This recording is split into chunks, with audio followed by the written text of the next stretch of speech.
હાલો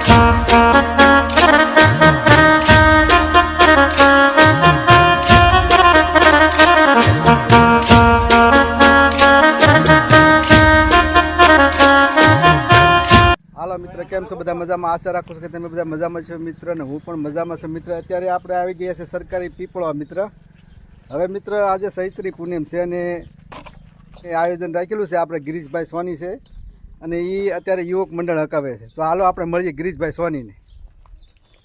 એ ગિરીશભાઈ, જય હનુમાન દાદા. જય હનુમાન દાદા. બસ આ શરબતનું આયોજન, ભૂરીખ્યા માણસો જતા હોય અને શરબત પીતા જાય. આજકાલ લચ્છી રાખી છે, બુંદી કાઠિયા છે, બટુક ભોજન.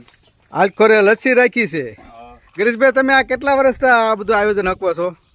15-17 વર્ષ જેવું જોયું છે ભાઈ. 15-17 વર્ષ થઈ ગયા. બરોબર, 15-17 વર્ષથી તમે આયોજન કરો છો. તો આ વખતે તમે ગુંદી ગાંઠિયા અને આ સાઈડમાં લચ્છી વધ રાખી છે એમ ને? હા, લચ્છી રાખી. વાહ ભાઈ વાહ, દાદાની દયા કહેવાય. હો, તો જ હાલે ને, નકા હાલે નહીં. તો જ હાલે, દાદાની દયા હોય તો જ હાલે. નાના બરોબર. આજે પીપળવા ગામને આંગણે ચૈત્રી પૂનમના હનુમાનજીના જન્મ મહોત્સવ નિમિત્તે પીપળવા ગામના આંગણે મણિધર હનુમાનજી મહારાજના સાનિધ્યમાં ભૂરખ્યા આવતા જતા દર્શનાર્થી માટે અમે શરબત, લચ્છીનો અને બટુક ભોજનનો પ્રોગ્રામ રાખેલો છે.